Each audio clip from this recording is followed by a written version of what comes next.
I traded Joel and Tess one of your guns for a packet of seeds. Congratulations.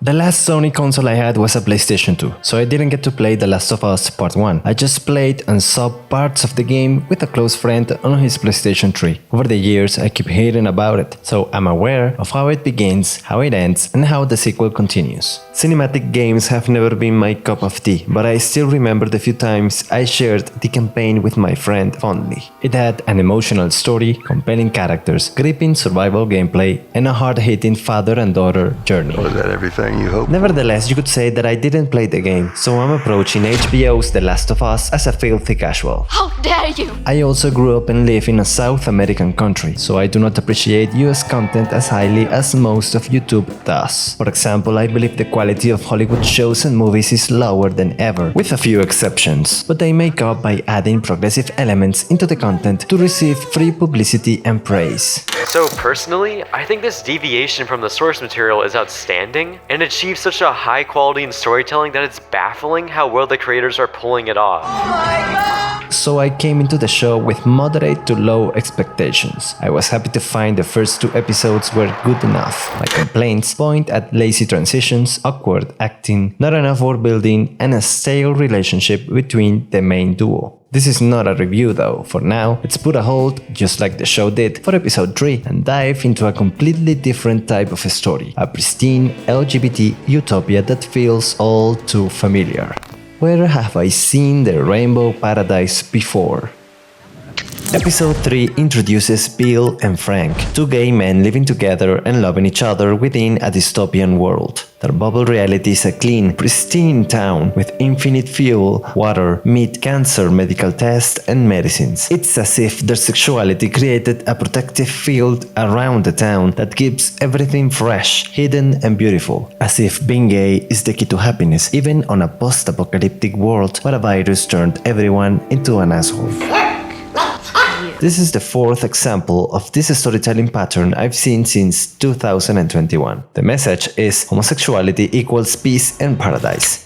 On a post-apocalyptic show, I expect characters to face immense obstacles to get the most coveted resources. I expect locations to dwindle, walls to fall, meat to rot, water to run out, humans to become animals as they see the commodities, luxuries and resources of modern life disappear. Things need to go bad because everyone wants to live and fight for whatever is left. So how come Billtown remain fully functional after 20 years of dystopia, if only 2 men take care of it? Let me answer with 3 examples. The first example is in the movie Everything Everywhere All at Once. The plot follows a Chinese-American immigrant, Evelyn Kwan. She discovers she has the power to connect to other realities to gain the skills other Evelyns have developed in their alternative lives. She uses these skills to combat Yobu Tupaki across the multiverse. Yobu is a version of her daughter Joy. She can experience all realities simultaneously. Her existential dread is pushing her to melt all realities into a big bagel of nothingness. The spark of the conflict is her family's unwillingness to accept her lesbian relationship with Becky. The battle ends when the family, particularly the grandparent, accepts Becky as her partner. That is enough to usher in an era of peace. Don't get me wrong, Everything Everywhere All at Once is an amazing movie in all aspects, and the core message is about being kind and understanding others. World peace. The second example comes from a Netflix original Mexican production, Control C. Secondary character Jerry is our focus. He starts the story as an unrelenting bully who punches someone to death. Murder gets him a minor punishment, and after 2 seasons of derailed behavior, he fully accepts his sexuality. Then, he immediately falls in love and becomes a person of absolute peace and modesty. Finally,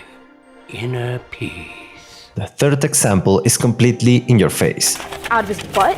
In Doctor Strange 2, Angry Magical Mom, Strange visits America Chavez's alternative New York. It's the place where we see America's idyllic family, 2 lesbian moms living in complete harmony in a literal paradise. World peace. How can Billtown remain fully functional after 20 years of ruin? Why is it so abundant rather than scarce, when scarcity is the main characteristic of the post-apocalyptic survival genre? Because This is the way. it's how the media prefers depicting homosexual characters, not because it makes sense within the story. In other words, make them super nice, abundant, nourishing, wholesome, and more important than they actually are. Do you recognize this as a pattern? Have you seen something similar? Leave it in the comments below. Personally, I think that woke propaganda has become an integral part of the Last of Us franchise.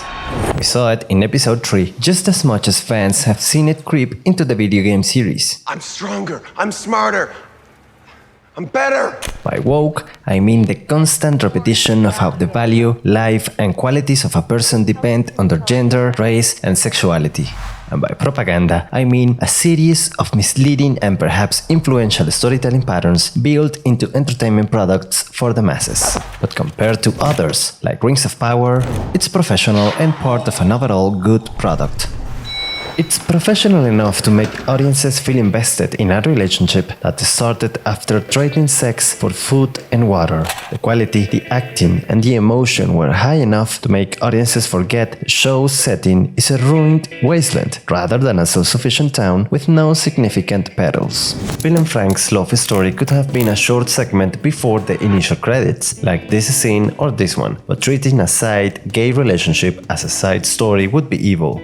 Similarly, a gay couple suffering through the same hardships as anyone else in a post-outbreak setting is not allowed. Two homosexual men fighting through obstacles as they slowly develop a relationship in a dystopian world is homophobia. They needed to be gay and fall in love as soon as possible. They needed to be perfectly happy and bountiful, regardless of the circumstances or the show's genre, and even if it means magically healing gunshots. Gay people are just people, but now they became vehicles for messages or propaganda that exist to sell you ideas, to twist your arm into liking a product, to score the right points with the media, the government, the industry, and the modern audiences, and to shame people for Hollywood's moral superiority. Brought to you by the same people who covered Harvey Weinstein for years and currently covering Ezra Miller. The propaganda often comes with the subtlety of a kick to the balls, so it's strong enough to take over the plot, the characters, and the logic of any fictional world. Be mindful of the support you offer to The Last of Us show and the franchise. You don't want to see it diminish like, say, the Star Wars, which went from this to this. Explain yourself.